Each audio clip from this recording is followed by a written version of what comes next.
तो बच्चों आज हम लोग इस वीडियो के अंदर मेटल्स एंड नॉन मेटल्स वाला जो चैप्टर है आपका chapter number 3 metal non metal and metalloids उसकी बात करने वाले हैं। इसका क्विक रिवीजन करते हैं हम लोग। सबसे पहले स्टार्ट करेंगे हमारा जो टॉपिक है, पहला टॉपिक आएगा हमारे पास में मेटल्स की फिजिकल प्रॉपर्टीज। ठीक है, फिजिकल प्रॉपर्टीज मैं यहाँ पर एक बार नोट डाउन कर रहा हूँ और आपसे पूछूंगा कि फिजिकल प्रॉपर्टी की किसकी क्या डेफिनेशन है। ठीक है, तो फिजिकल प्रॉपर्टी सबसे पहले है हमारे पास में हार्डनेस, है ना। हार्डनेस की अगर बात करें तो मेटल्स आर हार्ड और not hard, soft, hard, very good. और अगर हम लोग बात करेंगे इसकी स्ट्रेंथ की तो मेटल्स आर स्ट्रॉन्ग और weak, strength strong, very good बेटा। उसके बाद हम लोग बात करेंगे स्टेट की, तो मेटल्स आर सॉलिड, लिक्विड और gas, solid, but there is an exception, mercury. और उसके अलावा और भी हो सकते हैं, मैंने आपको बताया था कौन सा, जैसे गैलियम, है ना, वो भी जो है वो रूम टेम्परेचर पर कैसा होता है, लिक्विड फॉर्म में रहता है। ठीक है, उसके बाद हम लोग बात करेंगे साउंड की। जो मेटल से साउंड प्रोड्यूस होता है उसको कौन सा साउंड बोलते हैं, ringing sound. Ringing sound, ringing sound produce करने की एबिलिटी को क्या बोलते हैं, सोनोरिटी। शाबाश बेटा। उसके बाद हम लोग बात करेंगे उसके कंडक्शन की। मेटल्स इलेक्ट्रिसिटी और हीट को कंडक्ट करते हैं या नहीं करते हैं? यस, करते हैं। मेटल्स जो है हीट को और इलेक्ट्रिसिटी को क्यों कंडक्ट कर पाते हैं? बिल्कुल, उनके अंदर क्या होते हैं, फ्री इलेक्ट्रॉन्स होते हैं। शाबाश। उसके बाद हम लोग बात करेंगे मेलिएबिलिटी की। मेलिएबिलिटी की डेफिनेशन क्या हो जाएगी? मेलिएबिलिटी कौन सी प्रॉपर्टी है? Ability that metal beaten in thin sheets. Malleable, malleable means, बोलो आप बोलो। Metals are converted into thin sheets. शाबाश। Capacity to be a thin sheet, to be beaten as a thin sheet, उसको हम लोग बोलेंगे क्या, malleability। malleability के बाद आ जाएगा हमारा क्या, ductility। ductility की डेफिनेशन क्या हो जाएगी? ductility मतलब क्या होगा? ductility means ability of a metal to be a thin wire, उसको हम लोग बोलेंगे क्या, डक्टिलिटी की। मेटल को खींचते जाओ तो एक वायर में कन्वर्ट हो जाता है। उसके बाद हम लोग बात करेंगे मेल्टिंग पॉइंट और बॉइलिंग पॉइंट। मेटल्स के मेल्टिंग पॉइंट, बॉइलिंग पॉइंट लो होते हैं, हाई होते हैं? हाई। शाबाश। अगली बात करेंगे हम लोग डेंसिटी की। मेटल्स की डेंसिटी नॉन मेटल के कंपेयर में या मेटल्स की डेंसिटी हाई होती है, लो होती है? हाई। हाई डेंसिटी का मतलब क्या है कि मेटल जो होते हैं वो काफी भारी होते हैं, है ना, कम वॉल्यूम में ज्यादा मास उसके अंदर भरा हुआ होता है। शाबाश। अगली बात करेंगे हम लोग कलर की। मेटल का जो जनरल कलर होता है वो किस कलर का होता है? Green colour. Green colour. शाबाश। उसके बाद में कुछ स्पेसिफिक मेटल्स भी होती हैं जिनका कलर अलग होता है, जैसे गोल्ड, कॉपर। शाबाश। अगर मैं मेल्टिंग पॉइंट और बॉइलिंग पॉइंट की बात करूं तो इसके एक्सेप्शन में भी वो मेटल्स आ जाएंगी जो कि रूम टेम्परेचर पर कैसी होती हैं, लिक्विड होती हैं। Okay, very good. अगली बात करते हैं हम लोग chemical properties of metal. Metal की केमिकल प्रॉपर्टीज में सबसे पहले हम बात करेंगे किसकी, रिएक्शन विद ऑक्सीजन। अगर मेटल की रिएक्शन ऑक्सीजन से कराऊं तो क्या बनेगा, मेटल ऑक्साइड, जो कि हम लोग पहले भी रिएक्शंस देख चुके हैं ना। हम लोगों ने देखा था कॉपर मेटल को गर्म किया था तो कॉपर का ऑक्साइड बन गया था, याद आ गया, है ना। कॉपर मेटल का कलर कौन सा था, गर्म करने पर कैसा हो गया था, ब्लैक। शाबाश। इसी तरह से अगर मैं आपको रिएक्शन दूं पोटेशियम की, सोडियम की, है ना, और दे दूं आपको मैग्नीशियम की, कॉपर की, तो आपको ये रिएक्शंस जो है वो करना आना चाहिए कि कौन कौन सी। जैसे मान लो हमारा हो गया एल्यूमिनियम की रिएक्शन, Fe की रिएक्शन, है ना, इनकी और दे दूं जिंक की रिएक्शन, कॉपर की रिएक्शन, ये तो कॉपर तो चलो हो गया। तो इन सब की रिएक्शन अगर ऑक्सीजन के साथ कराएंगे तो क्या क्या प्रोडक्ट बनेगा। तो एक बार आप कॉपी के अंदर मुझे करके बता दो कि potassium, sodium, magnesium, copper, aluminium, iron और जिंक, इनकी ऑक्सीजन से रिएक्शन कराने पर क्या प्रोडक्ट बनता है। ठीक है, तो उम्मीद है आपने ये कर ली होगी। अब इसके अंदर मैं बता देता हूँ आपको कि सबसे इंपॉर्टेंट एक तो है Fe की, एक है एल्यूमिनियम की, है ना, ये दो मोस्ट इंपॉर्टेंट, एक पोटेशियम की इंपॉर्टेंट है। इसके अंदर एल्यूमिनियम से Al2O3 बनेगा जब एल्यूमिनियम की रिएक्शन हम लोग किससे कराएंगे, ऑक्सीजन से कराएंगे, तो इसको बैलेंस करी जा सकती है। उसके बाद Fe की रिएक्शन अगर O2 से कराएंगे तो Fe3O4 बनेगा, इसको भी हम लोग क्या करा सकते हैं, बैलेंस कर सकते हैं। बाकी की रिएक्शन ऑक्सीजन के साथ में क्या प्रोडक्ट बनेगा आप खुद कर सकते हैं। करने के लिए आपको सिंपल करना है, इसका ऑक्साइड बनेगा, ये तो फिक्स है। मेन चीज ये है कि आपको इनका चार्ज याद होना चाहिए। Zn पे +2 होता है, Na पे प्लस होता है, Mg के ऊपर +2 होता है, कॉपर के ऊपर +2 होता है ना। इस तरह से आप देख सकते हैं किससे क्या फॉर्म होगा। इसके बाद देखेंगे हम लोग reaction with water. Reaction with water, अब किसी मेटल की रिएक्शन अगर वाटर के साथ कराएंगे तो आपको पता है कि सारे मेटल वाटर से रिएक्ट नहीं करेंगे। केवल कौन से मेटल वाटर से रिएक्ट करेंगे? जो कि रिएक्टिव हो, जो कि रिएक्टिव हो। रिएक्टिव मेटल का एग्जांपल सोडियम, पोटेशियम, लिथियम, शाबाश, है ना। तो अगर इनको मैं पानी, Mg, मैग्नीशियम, कैल्शियम, है ना, इनकी अगर मैं पानी के साथ में रिएक्शन कराऊं तो क्या होगा? तो मेटल जब वाटर से रिएक्ट करता है तो मेटल का हाइड्रोक्साइड बनता है। क्या बनेगा? Metal hydroxide. एग्जाम्पल और रिएक्शंस आपको दे रखी है नोट्स के अंदर, एक बार आप मेमोराइज करो इनको।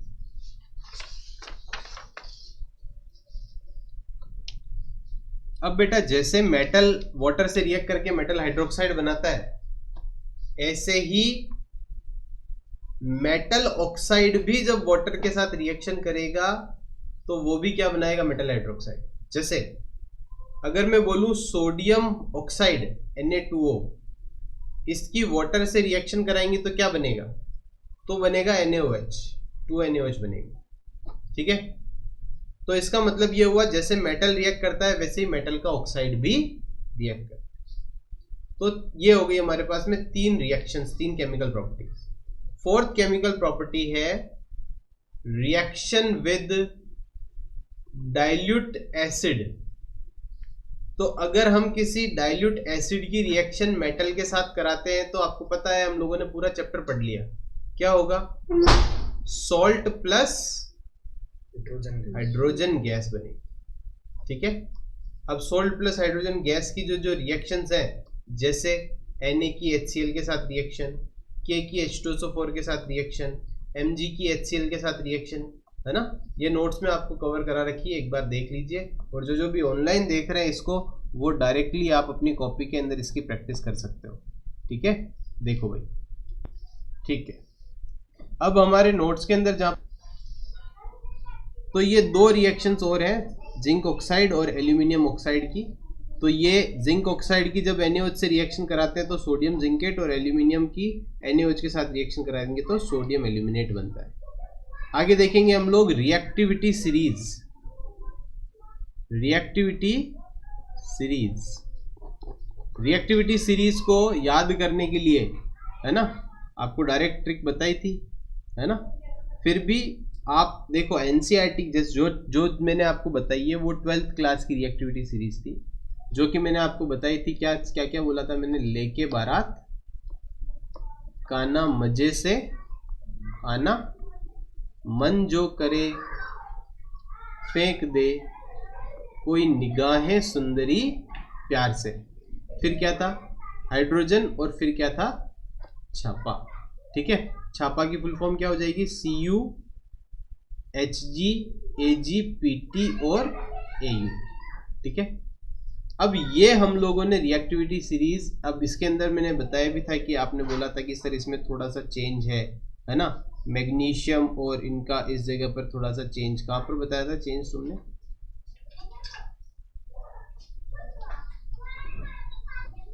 ये बताया था कि कैल्शियम और सोडियम को इंटरचेंज किया हुआ है 10th क्लास में, है ना, और 12th क्लास के अंदर अलग तरह का है। तो मैंने आपको ये भी बताया था कि ये इलेक्ट्रोकेमिकल सीरीज है जो मैंने लिखी है ना, यही रिएक्टिविटी सीरीज कहलाती है उसके अंदर। पर आपके यहाँ क्योंकि आप छोटे लेवल के हो तो उसके अंदर आपको इसमें थोड़ा सा चेंज देखने को मिलता है ना। तो आपको आपकी बुक वाली ही याद रखनी है, एग्जाम में भी आपको वही करनी है, उसी से क्वेश्चन करना। ठीक है, ये रिएक्टिविटी सीरीज क्या बताती कि जो ऊपर वाले वो क्या है? More reactive. नीचे वाले क्या है? Less reactive. ऊपर वाले जो है वो क्या करेंगे? डिस्प्लेस करेंगे, और नीचे वाले डिस्प्लेस होंगे। ठीक है, यही मेन इंपॉर्टेंट चीज है। डिस्प्लेसमेंट रिएक्शन खूब सारी हम लोग लास्ट चैप्टर में भी पढ़ चुके हैं, तो उसमें हम लोग अपना समय बर्बाद नहीं करेंगे। ठीक है, नेक्स्ट देखेंगे पॉइंट हमारा, आगे देखो। नेक्स्ट टॉपिक है हमारा physical properties of non metals. Non metals की फिजिकल प्रॉपर्टीज एक बार मैं लिखता हूं फिर आपसे पूछता हूं। सबसे पहले आ जाएगा स्टेट। बताओ भाई, स्टेट नॉन मेटल की क्या होती है? सॉलिड, लिक्विड या गैस? Yes. गैस। तीन। तीनों, शाबाश बेटा, बहुत अच्छा। जो हमारा नॉन मेटल होता है वो सॉलिड भी होता है, लिक्विड भी होता है और गैस फॉर्म में भी होता है। अगली बात करेंगे हम लोग lustre. Do they have lustre? No sir. No. अब अगली बात करेंगे हम लोग सोनोरिटी की, कि क्या नॉन मेटल को बजाने पर या हैमरिंग करने पर उसमें से रिंग साउंड प्रोड्यूस होता है? No sir. नहीं होगा, शाबाश। चौथा आ जाएगा हमारे पास में conduction. Non metals are generally bad conductor of electricity but there is some exception like White. Graphite, है ना। ग्रेफाइट के अंदर आपको पता है लेयर स्ट्रक्चर होती है जिसके अंदर से वो इलेक्ट्रिसिटी आगे कंडक्ट कर सकता है। अगली बात आ जाएगी मैलिएबिलिटी एंड डक्टिलिटी की। मैलिएबिलिटी एंड डक्टिलिटी, तो मुझे बताओ, क्या नॉन मेटल्स को हैमर करने पर वो शीट बन जाएगा या No, sir. खींचने पर चेन बन जाएगा? No sir. नहीं नॉन बनेगा। Metals are bitter. हाँ, ये बिल्कुल ब्रिटल होते हैं, है ना, मेलिएबल और डक्टाइल नहीं होते। अगली बात आ जाएगी मेल्टिंग पॉइंट और बॉइलिंग पॉइंट की। मेल्टिंग पॉइंट और बॉइलिंग पॉइंट जो है वो हमारे नॉन मेटल्स के कैसे होते हैं, हाई या लो? लो। लो। कुछ एग्जांपल दो जिसका मेल्टिंग पॉइंट और बॉइलिंग पॉइंट हाई है। ग्रेफाइट। नो। डायमंड। डायमंड। शाबाश बेटा। अगली बात करेंगे डेंसिटी की। डेंसिटी जो है वो कैसी होती है नॉन मेटल्स में? नॉन मेटल्स कैसे होते हैं? सॉफ्ट होते हैं, है ना। इसका मतलब उनकी डेंसिटी क्या रहेगी? लो रहेगी। दूसरी बात, लिक्विड और गैस की तो ऑब्वियस सी बात है मेटल के कंपेयर में लो ही होती है। ठीक है, अब हम लोग बात करेंगे कलर की। तो नॉन मेटल्स कलरफुल होते हैं या कलरलेस होते हैं? या क्या कलर होते हैं? पर्टिकुलर एक कलर तो नहीं होता है ना, कलरफुल होते हैं। अलग अलग तरह के कलर्स आपको देखने को मिलेंगे। जैसे आयोडीन जो है उसका पर्पल कलर होगा, जैसे ब्रोमीन है सल्फर का येलो कलर होगा।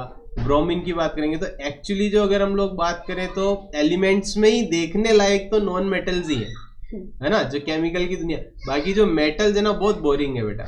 मेटल जो है वो सब एक ही जैसा बिहेव करेंगे, है ना, दिखने में भी एक ही जैसे, प्रॉपर्टीज भी एक ही जैसी, पर नॉन मेटल्स बहुत काफी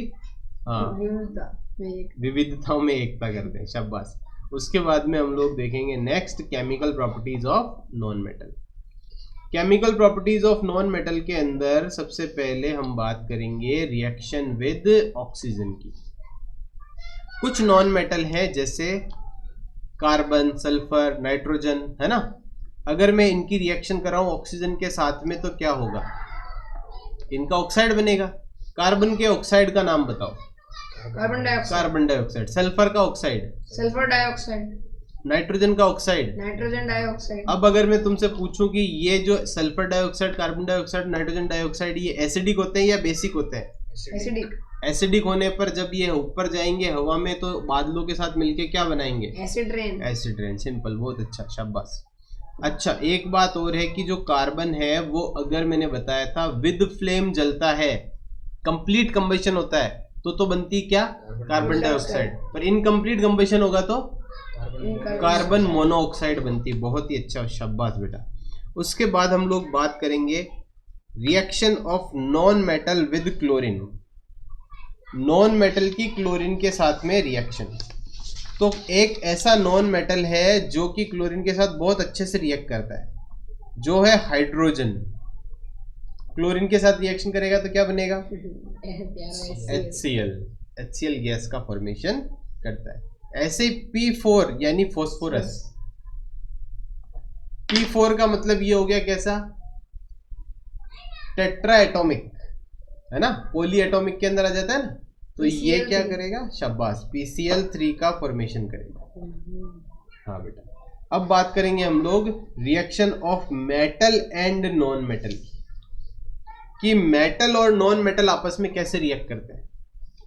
तो जो मेटल है वो नॉन मेटल के साथ जब रिएक्शन करेगा तो एक तरह का बॉन्ड बनाएगा जिसको हम लोग बोलते हैं कौन सा bond? Ionic ionic bond. Ionic bond में एक तो होता है पॉजिटिव, एक होता है नेगेटिव। ये जो पॉजिटिव है वो किससे आता है? मेटल से। मेटल्स। जो नेगेटिव है वो किससे आता है? Non metal. नॉन मेटल से। ठीक है।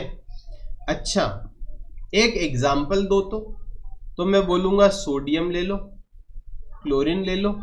सोडियम के ऊपर क्या होता है? एक इलेक्ट्रॉन एक्स्ट्रा।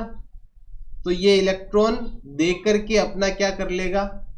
आयोनिक बॉन्ड बनाएगा। आयनिक बॉन्ड बनाने के बाद में खुद कैसा हो जाएगा? इनर्ट गैस के जैसा, है ना।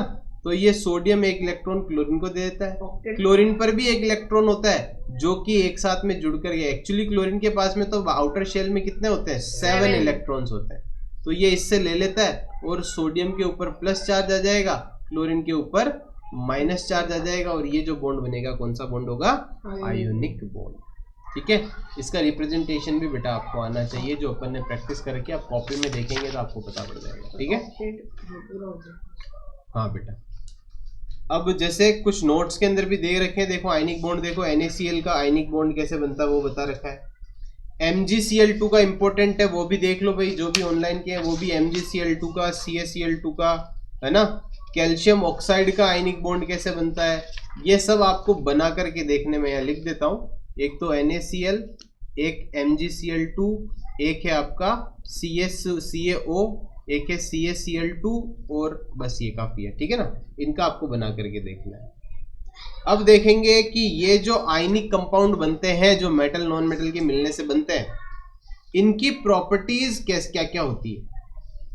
तो आपको मैंने कल जो क्लास ली थी जिसके अंदर हम लोगों ने बात की थी acid, base and salt, playlist के अंदर उसकी है, आप प्लेलिस्ट खोल करके भी देख लेना जब रिवीजन करना हो तुमको वापस से। तो ठीक है ना। तो एसिड, बेस एंड सॉल्ट के अंदर मैंने आपको सॉल्ट की प्रॉपर्टीज बताई थी। सॉल्ट की क्या क्या प्रॉपर्टीज है? कि उसमें आयनिक बॉन्ड होता है ना। सॉल्ट को पानी में घोलने पर पूरी तरह से डिसॉल्व हो जाता है। सॉल्ट का जो एक्वस सॉल्यूशन होता है वो क्या होता है? गुड कंडक्टर ऑफ इलेक्ट्रिसिटी होता है। Salt water is the great conductor of electricity. उसके बाद हम लोगों ने और चीजें हैं कि देखो सॉल्ट को कभी भी तुम लोगों ने रॉ सॉल्ट देखा होगा, रॉ सॉल्ट बेटा, है ना, कच्चा नमक। रॉ सॉल्ट को ऐसे नीचे गिराओगे ना तो पूरी तरह से मिश्री जैसे टूटती है ना, वैसे टूट जाएगा। इसका मतलब ऐसा कैसा हो गया? ब्रिटल। कैसा हो गया? ब्रिटल। तो आयनिक कंपाउंड की भी यही प्रॉपर्टीज होती है। ठीक है। दूसरी बात, जो आयनिक कंपाउंड होते हैं ना वो इस तरह के केज लाइक स्ट्रक्चर में बनाते हैं। Cage like structure, cage like structure form करते हैं इस तरह से।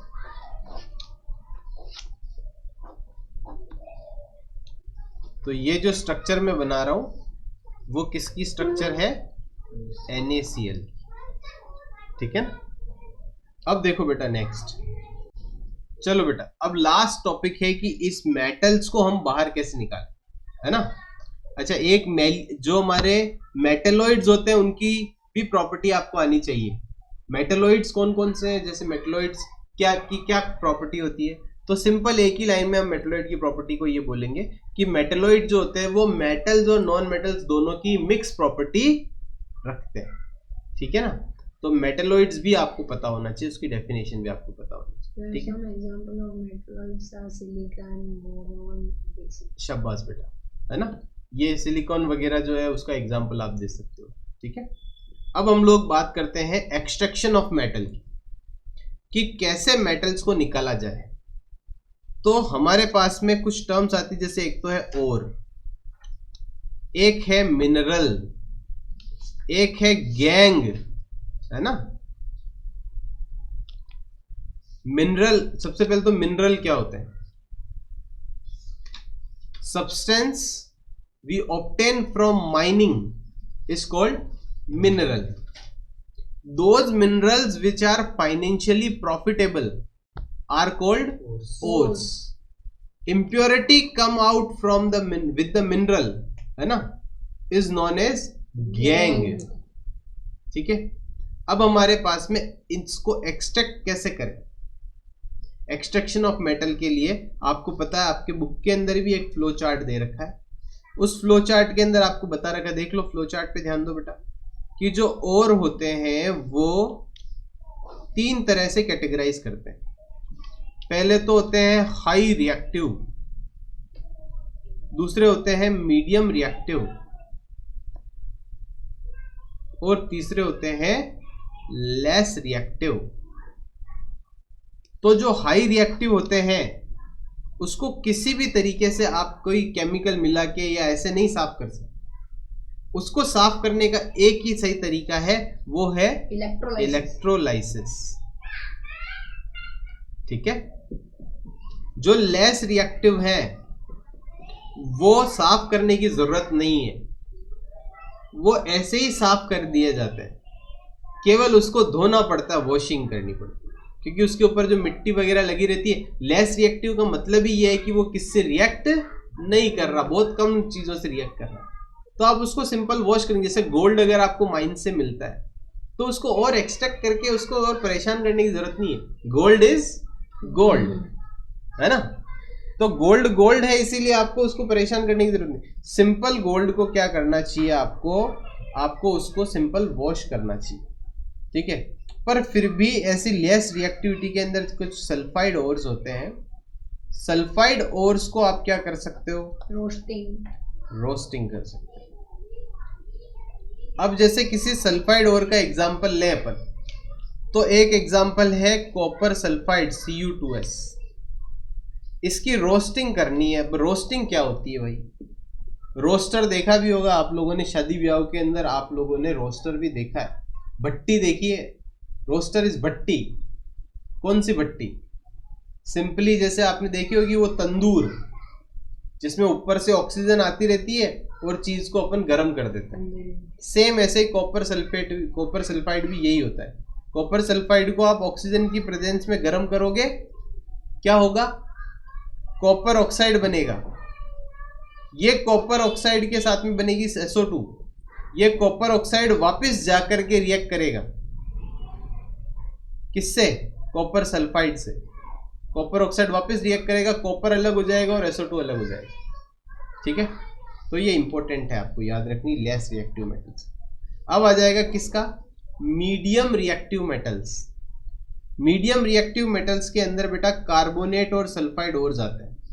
तो जैसे मैंने बताया कि सल्फाइड ओर्स में सल्फर होती है, ऑक्सीजन नहीं होती, तो उसको ऑक्सीजन की प्रेजेंस में गर्म करना पड़ता है.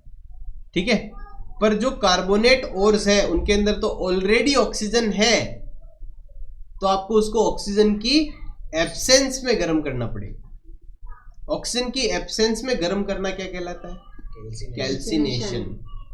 ठीक है, क्या कैल्सिनेशन और रोस्टिंग से आपको मेटल ऑक्साइड मिलेगा. मेटल ऑक्साइड से ऑक्सीजन को हटाने के लिए अपन क्या करेंगे, रिडक्शन. क्या करेंगे, रिडक्शन. रिडक्शन के अंदर हमको कोई ना कोई रिड्यूसिंग एजेंट यूज करना है, वो रिड्यूसिंग एजेंट उसमें से ऑक्सीजन को लेके चला जाएगा. ठीक है, ये सिंपल बेटा आप लोगों ने इसका रिवीजन किया. अब देखो लास्ट पॉइंट जो है उसके अंदर है कोरोजन, और कोरोजन हम लोग पहले ही लास्ट चैप्टर में पढ़ चुके हैं. ठीक है बेटा, तो ये हमारा चैप्टर समाप्त, metal, non metal and metalloids.